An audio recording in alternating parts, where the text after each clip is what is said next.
Hello students, कैसे हो सब आप। The gravity coaching institute movie में आपका स्वागत है। और हम चैप्टर नंबर 8 एक बार फिर स्टार्ट करने जा रहे हैं। इससे पहले वाला लेक्चर फर्स्ट में अपन इसका इंट्रोडक्शन कर चुके हैं, ठीक है।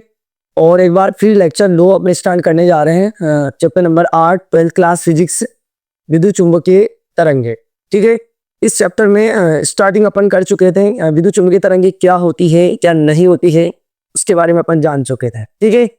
तो हमने स्टार्ट कर दिया था। देखो, मैं आपको पहले थोड़ा सा पीछे वाले लेक्चर्स के बारे में बता दूं हमने क्या क्या स्टार्ट कर दिया था।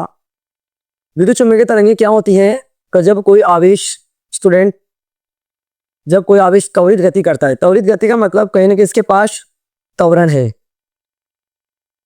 त्वरित गति का मतलब इसके पास कोई ना कोई त्वरण है। तो जब ये त्वरित गति करेगा तो याद रखना, इसमें दो क्षेत्र बनेंगे। एक बनेगा विद्युत क्षेत्र जो ऊपर की तरफ चलेगा लंबवत ऐसे, ठीक है। और ये तरंग संचरण की दिशा के लंबवत होता है। ये मैंने आपको बता दिया था। यह आपकी तरंग संचरण की दिशा,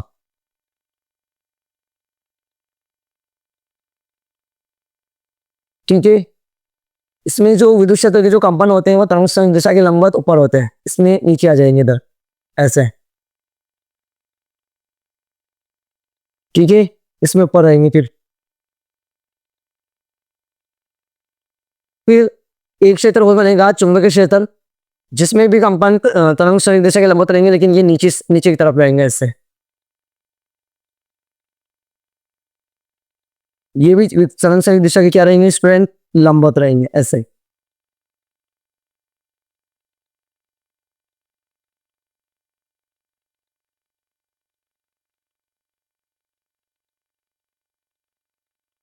कभी कभी बोर्ड एग्जाम में आपसे ये क्वेश्चन भी पूछा गया है, विद्युत चुंबकीय तरंग संचरण की दिशा के लिए नामांकित चित्र बनाइए। तो ये क्वेश्चन भी बोर्ड एग्जाम में आ सकता है। इस तरह से आपको दो क्षेत्र बना ले।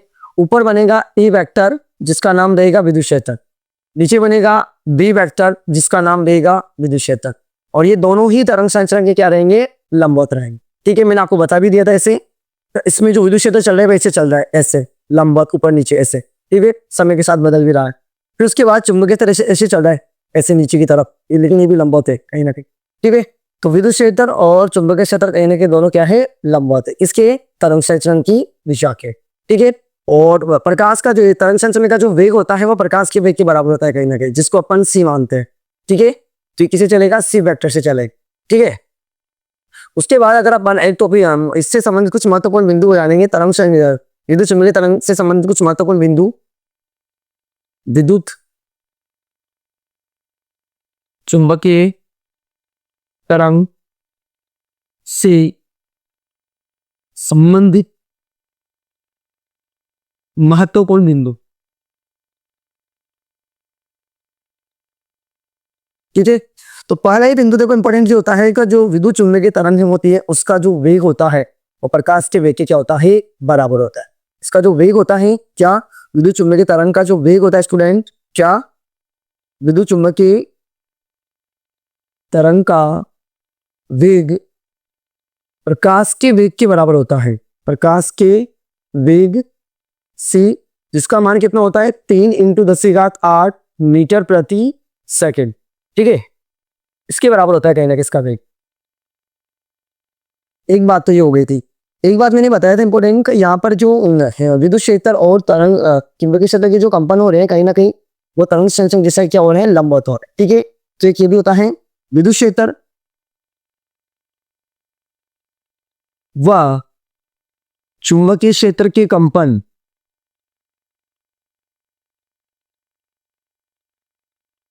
तरंग संचरण की दिशा के लंबवत होते हैं, ठीक है। फिर उसके बाद नंबर 2 इंपॉर्टेंट, देखो बहुत इंपॉर्टेंट बात है ये आपसे कई बार बोर्ड एग्जाम में पूछी गई है कि विद्युत चुंबकीय तरंग की जो प्रकृति होती है वो क्या होती है। मैंने आपको बताया था तरंग दो तरह की होती है, अनुप्रस्थ और अनुदैर्ध्य, ठीक है। तो याद रखना, अगर कभी भी कंपन तरंग संचरण के लंबवत हो रहे हैं क्या कहीं ना कहीं, तो याद रखना वो जो प्रकृति होगी वो अनुप्रस्थ होगी। बहुत इंपॉर्टेंट बात है। नंबर 3 पॉइंट्स बहुत इंपॉर्टेंट रहेगा। राजस्थान बोर्ड के अंदर एक कहीं बार पूछा गया है विद्युत चुंबकीय तरंग की जो प्रकृति है वो कैसी होती है, तो याद रखना वहां लिखोगे आप अनुप्रस्थ प्रकृति। क्यों? क्योंकि सर यहाँ पर जो विद्युत क्षेत्र और चुंबकीय क्षेत्र के जो कंपन हो रहे हैं क्या हो, लंबवत हो। ठीक है, और पढ़ लिखेंगे, बहुत इंपॉर्टेंट बात है। विद्युत चुंबकीय तरंग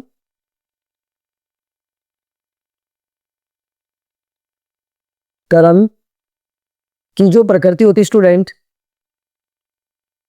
वो याद रखना कैसी होती है, अनुप्रस्थ होती है, अनुप्रस्थ होती है। ठीक है, ये बात बहुत इंपॉर्टेंट है, इसको आप याद रखोगे, इसमें 3 स्टार लगा लीजिए, बहुत इंपॉर्टेंट बात है। ठीक है, यहां से कहीं बार बोर्ड एग्जाम में क्वेश्चन आ गया। ठीक है, और विद्युत चुंबकीय तरंगे होती है वो अयांत्रिक तरंगे होती है, मतलब इनके लिए माध्यम की आवश्यकता नहीं होती है, मैंने बताया भी था। ठीक है, नंबर 4 पॉइंट्स अपनी यहां लिखेंगे। विद्युत चुंबकीय तरंगी, विद्युत चुंबकीय तरंगी अयांत्रिक तरंगी होती है, अयांत्रिक तरंगे होती है जिनके लिए माध्यम की आवश्यकता नहीं होती है, माध्यम की आवश्यकता नहीं होती है।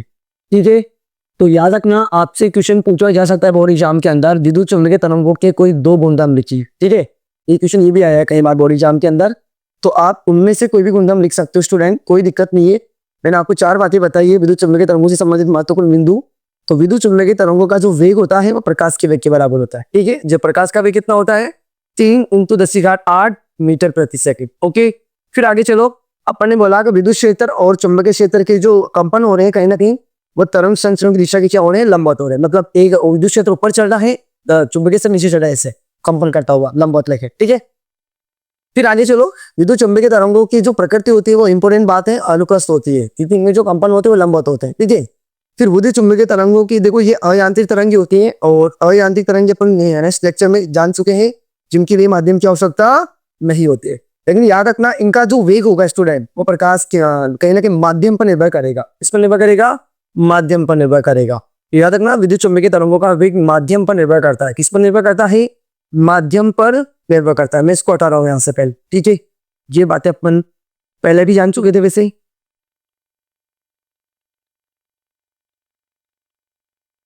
एक बात को लिखा दूं मैं, नंबर 5, विद्युत चुंबकीय तरंगों का, विद्युत चुंबकीय तरंगों का वेग माध्यम पर निर्भर करता है, माध्यम पर निर्भर करता है। ठीक है, मैंने बताया भी था सबसे ज्यादा जो इनकी स्पीड होती है वो निर्वात के अंदर होती है, बताया था मैंने। और कितनी होती है, वही प्रकाश का वेग 3 × 10⁸ मीटर प्रति सेकंड। ठीक है, फिर आगे चलो, नंबर 6 पॉइंट्स ये भी होता है कि स्टूडेंट अगर याद रखना अपन विद्युत क्षेत्र के परिमाण में एक बहुत इंपॉर्टेंट बात ये भी है, विद्युत चुंबकीय तरंगों में विद्युत क्षेत्र का परिमाण लेने और उसमें अगर चुंबकीय क्षेत्र के परिमाण का भाग लगा देंगे स्टूडेंट, तो याद रखना वो सी के बराबर आएगा। इसके बराबर आएगा सी, जो प्रकाश का वेग होता है। किसके बराबर होता है, प्रकाश का वेग। एक पॉइंट और भी है सर, इनमें एक पॉइंट और भी होता है, और पॉइंट ये है स्टूडेंट 7वां का, अगर अपन ई क्रॉस बी करते हैं, ई क्रॉस बी करते हैं विद्युत क्षेत्र का सदिश गुणनफल किससे करते हैं, चुंबकीय क्षेत्र से, तो याद रखना ई क्रॉस बी करने से आपका क्या आएगा, सी वेक्टर आएगा। क्या आएगा, सी वेक्टर। ओके, मतलब सी वेक्टर की दिशा आपको पता लग जाएगा ए क्रॉस बी करने से। आपको पता है सदिश गुणनफल क्या होता है, रीडिंग क्लास में आपने पढ़ा होगा, जैसे मैं थोड़ा सा बता दूं, सदिश गुणनफल क्या होता है, ए क्रॉस बी, जिसमें होता है ए बी साइन थीटा। क्या होता है, ए बी साइन थीटा, इसका नाम होता है सदिश गुणनफल। सदिश गुणनफल जो 11वीं क्लास में होता है, वेक्टर में आपने पढ़ा होगा। ठीक है, 11वीं क्लास। ठीक है, तो कभी भी अगर आपको ए क्रॉस बी अगर है तो सदिश गुणनफल तो इनके पास कोई ना कोई डायरेक्शन होगी सर। क्या होगी, डायरेक्शन, दिशा भी होगी। इनकी दिशा निकालते हैं अपन दक्षिणावर्त नियम से, जो भी नंबर फर्स्ट पे वेक्टर लिखा है उसकी तरफ आप उंगलियां कर दो, मैंने बताया अभी वक्त। नंबर 2 की तरफ घुमाओ, आपका अंगूठा बताएगा दिशा सर, किसकी, ए क्रॉस बी की। ठीक है, बताओ ई मतलब ऊपर ही है, ई का, ई क्रॉस का मतलब, ई वेक्टर का मतलब ये ऊपर है, और बी का है इधर है, तो ई इधर ऊपर करो, बी की तरफ घुमाओ, अंगूठा कहाँ है, इधर। मतलब आपको तरंग संचरण दिशा पता लग जाएगी, ई क्रॉस बी से वह आपका तरंग संचरण किस ओर दिशा में, किस दिशा में सर, ठीक है। तो ए क्रॉस बी करने से क्या आएगा, सी आएगा सर। और किससे आया, सदिश गुणनफल से सर। तो ए क्रॉस बी करने से किसकी दिशा पता लग जाएगी, सी क्रॉस की, साथ में सी का मान लिया जाएगा सर, दिशा भी पता हो जाएगी अपन, ठीक है। और एक इंपॉर्टेंट बात और यहाँ से फॉर्मूला बनाएंगे अपन, जो कभी कभी बोर्ड एग्जाम में पूछा गया है सब, ठीक है।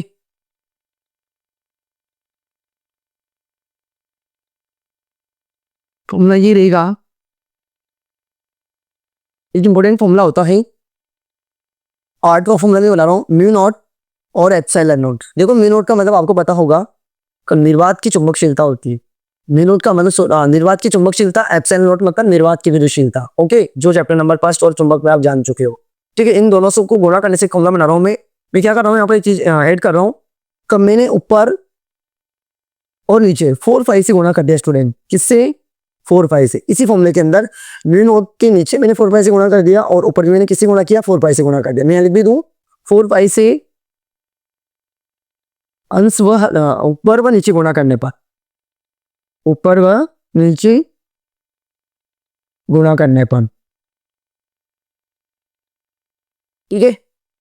चलो, आप एक बात बता होगा, मैंने चुंबक में बता रखा है आपको, म्यू नॉट अपॉन 4 5 का जो मान होता है स्टूडेंट, वो 10⁻⁷ होता है। क्या होता है, 10⁻⁷ होता है। एक मान और भी होता है जो आप जानते हो, कूलाम नियतांक 1/4 पाई एप्सिलॉन नॉट, ये बात आपको पता होगा, ठीक है। या 4 पाई एप्सिलॉन नॉट है, यहाँ देखो आप, यहाँ क्या है, 4 पाई एप्सिलॉन नॉट। जैसा कहते हैं 4 पाई एप्सिलॉन नॉट को तो ऊपर लेते हैं, के को नीचे आते हैं यहाँ से, तो यहाँ से एक मान निकल जाएगा सर अपना 4 पाई एप्सिलॉन नॉट बराबर 1/k। और जो के का जो मान होता है वह 9 × 10⁻⁹ होता है। कितना होता है, 9 × 10⁻⁹ होता है सर, के का मान, जो आप चैप्टर नंबर 5 में जानते हो, कूलाम बल नियतांक होता है एक तरह से, कहीं ना कहीं।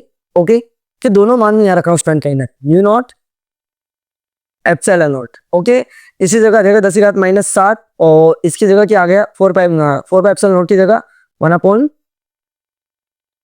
× 10⁻⁹ आ गया सर, ठीक है। चलो, इसकी जगह के की जगह तो कितना आ गया, 1/k। इसको तो ऐसा करो ना, 1/k ना, इसको थोड़ा उल्टा कर दो यार स्टूडेंट, क्योंकि अपने यहाँ पर 4 पाई एप्सिलॉन नॉट है ऊपर है ना, तो इस मान को अपन यहाँ रख रहे हैं 9 × 10⁻⁹ सर। ऐसा करो, इसको mu naught epsilon not, 4 pi epsilon not की जगह 10⁻⁷ आ गया, और 4 पाई एप्सिलॉन नॉट इसकी जगह, सॉरी, म्यू नॉट अपन 4 पाई की जगह तो कितना आ गया, 10⁻⁷ आ गया, और इस 4 पाई एप्सिलॉन नॉट 1/9 आ गया। अब ऐसा करते हैं, इसको एक चीज लिखते हैं अपन, क्या लिखेंगे, एक चीज लिखेंगे, इधर आओ तुम लोग पहले। तो ऐसा करो, इसको नीचे ले लो यार, इसको 10⁻⁷ है ना, नीचे आएगा तो किसी में हो जाएगा, प्लस हो जाएगा, ठीक है। तो 10⁻9 पहले से था स्टूडेंट, और 7 नीचे और आ गया, किससे हो गया, प्लस का। आपको एक बार पता होगा, जब भी घात नीचे से ऊपर आती है तो उसका चिन्ह चेंज हो जाता है। ओके, तो एक काम करेंगे, इस घात जो 10⁻⁷ है, कहाँ है, ऊपर है, जब नीचे आएगा किस में हो जाएगा, प्लस में हो जाएगा, तो 10⁻⁷ प्लस में होगा। अब ऐसा करके इधर लिख लेते हैं अपन, इस चीज को यहाँ से मैं हटा रहा हूँ, इसको मैं यहाँ से हटा दूं, ये आपने लिख लिया होगा। आगे चलो, तो काम कर रहे हैं, म्यू नॉट एप्सिलॉन नॉट बराबर होगा स्टूडेंट 1/3 इंटू, कितना हो गया, 10⁻16 हो जाएगा स्टूडेंट, कितना हो जाएगा, 10⁻16। Mu naught epsilon not, mu naught epsilon not 1/, देखो उसको मैं इसे ले सकता हूँ, 9 का वर्ग कितना होता है, 3, तो 3 इंटू 10⁻, इसको 8 लिख रहा हूँ, इसका स्क्वायर कर रहा हूँ, 3 का स्क्वायर कितना होगा, 9 हो जाएगा, और 10⁻8 का स्क्वायर कितना हो जाएगा, 10⁻16 वापिस हो जाएगा, क्योंकि हमें पता है 3 इंटू 10⁸ जो आपका होता है वो किसके बराबर होता है, वो सी के बराबर होता है स्टूडेंट, किसके बराबर होता है, सी के। ओके, प्रकाश के वेग के बराबर होता है। तो मैं काम कर रहा हूँ यहाँ पर, म्यू नॉट एप्सिलॉन नॉट बराबर 1/, इसकी जगह में 3 इंटू 10⁸ की जगह में सी लिख रहा हूँ, क्या लिख रहा हूँ, सी लिख रहा हूँ, तो मेरा सी का स्क्वायर हो गया। ऐसे काम करते एक फॉर्मूला बन गया सर, यहाँ से इंपॉर्टेंट फॉर्मूला तो ये है सर। ओके, यहाँ से भी कभी कभी बोर्ड एग्जाम में क्वेश्चन आया है, 1-2 बार आया है। अरे काम करते हैं, सी स्क्वायर को ऊपर लेते हैं सर, सी स्क्वायर को मैंने ऊपर लिया, और 4 म्यू नॉट और एप्सिलॉन नॉट को मैंने नीचे लिया, एक फॉर्मूला ये बन गया। ओके, यहाँ से अगर स्क्वायर हटेगा तो रूल लगा दो, इधर क्या लगा दो, रूल लगा दे, म्यू नॉट एप्सिलॉन नॉट, ठीक है। तो ये संबंधित फॉर्मूले हैं जो प्रकाश के वेग से संबंधित फॉर्मूले निकलते हैं तरंग विद्युत चुम्बकीय तरंगों में, ठीक है। तो पहला फॉर्मूला याद रखना, आपका जो सी स्क्वायर होता है वो 1/म्यू नॉट एप्सिलॉन नॉट के बराबर होता है, ठीक है। और सी का मान निकालोगे तो रूट के अंदर म्यू नॉट एप्सिलॉन नॉट के बराबर में आ जाएगा कहीं, ठीक है। फिर आगे चलो, इसमें अपन थोड़ा सा आगे जानते हैं, फॉर्मूला याद रखो हम बस, केवल ये इंपॉर्टेंट रहेगा और बाकी नहीं सब, ठीक है। अब यहाँ से एक चीज का मात्रक आपसे पूछ सकता है, हो सकता है आपसे सी का मात्रक पूछ ले, या ऐसा करे कि एक फॉर्मूला निकल रहा है, यहाँ से इसका एक मात्रक पूछा गया स्टूडेंट, बोर्ड एग्जाम में एक बार पूछा गया है, सी बराबर 1/μ0 एप्सिलॉन नॉट। इसको मैं ऊपर ले रहा हूँ, रूट के अंदर μ0 एप्सिलॉन नॉट 1/c, इसका मात्रक आपसे पूछ लिया, ठीक है। μ0 एप्सिलॉन नॉट का मात्रक कितना होगा, हमें पता है सी का मतलब क्या है, सी का मतलब वेग है सर, सी का मतलब क्या है, वेग, और वेग का जो मात्रक होता है वो मीटर प्रति सेकंड होता है। तो यहाँ से अगर आप इसका मात्रक निकालोगे तो 1/मीटर प्रति सेकंड, सेकंड कहाँ जाएगा, ऊपर जाएगा, तो सेकंड बटा मीटर आ जाएगा। ओके, किसका मात्रक, μ0 एप्सिलॉन नॉट का मात्रक अगर आपसे पूछे स्टूडेंट तो क्या बताओगे आप, सेकंड बटा मीटर या सेकंड प्रति मीटर होता है, ठीक है। और एक मात्रक और भी पूछ ले सर, एक एग्जाम में ये भी हो सकता है हमसे ये क्वेश्चन पूछ ले बोर्ड एग्जाम के अंदर, सर सी स्क्वायर का मात्रक बताओ कितना होगा। ये सी स्क्वायर का नहीं, सी का तुम्हें पता है, μ0 एप्सिलॉन नॉट, इसका मात्रक बताओ, फॉर्मूला ये काम में लेंगे अपन, ठीक है। तो कोई बात नहीं सर, स्क्वायर कर देंगे, हमें पता है सी का मात्रक होता है मीटर का स्क्वायर और वही सेकंड का स्क्वायर, सेकंड स्क्वायर कहाँ जाएगा, ऊपर जाएगा, और बटे में मीटर स्क्वायर, एक मात्रक ये भी हो सकता है एग्जाम के अंदर, ठीक है। μ0 एप्सिलॉन नॉट का मात्रक पूछे या रूट के अंदर पूछे तो फिर स्क्वायर हटा देना, ठीक है। तो विद्युत चुंबकीय तरंगों से संबंधित कुछ फॉर्मूले मैंने बताए हैं आपको, सी से हमारे प्रकाश के वेग से संबंधित कुछ फॉर्मूले हैं जो पढ़ने जाने हैं। पहला फॉर्मूला रहेगा μ0 एप्सिलॉन नॉट, जो आपको होता है वो आपका 1/c स्क्वायर के बराबर होता है, और यहाँ से अगर सी स्क्वायर का मान निकालोगे तो 1/μ0 एप्सिलॉन नॉट के बराबर आएगा, ठीक है। और स्क्वायर हटाओगे तो फिर रूट लगा दो, ठीक है। फिर यहाँ से अगर आपको पूछा जाए रूट के अंदर μ0 एप्सिलॉन नॉट का मात्रक बताओ क्या होगा, फिर क्या बताओगे, 1/c, हमें पता है सी प्रकाश का वेग है तो वेग का मात्रक मीटर प्रति सेकंड होता है, यहाँ से बता दोगे सेकंड बटा मीटर, बटे के नीचे बटा था, नीचे वाला उल्टा हो जाता है, ये बात आपको पता होगा, सेकंड ऊपर गया मीटर नीचे आ गया, ठीक है। मान लो अगर रूट के अंदर नहीं पूछे, बिना रूट के अंदर पूछ ले, तो फिर आपको क्या करना पड़ेगा, मात्रक का स्क्वायर भी करना पड़ेगा, ठीक है। यहाँ से संबंधित अपन ने जितनी भी प्रकाश से संबंधित विद्युत चुंबकीय तरंगों से संबंधित कुछ इंपॉर्टेंट बातें होती है वो अपन ने जान ली, और यहाँ से कहीं ना कहीं क्वेश्चन आता भी है, ठीक है। तो इसके आगे का अपन नेक्स्ट क्लास में जानेंगे, थोड़ा छोटा ही बनेगा आज भी लेक्चर स्टूडेंट, वीडियो को लाइक करना है, शेयर करना है, कमेंट्स करना है, और अपने दोस्तों को जरूर शेयर करना है, ठीक है। नेक्स्ट क्लास में जाना है, ठीक है, ओके।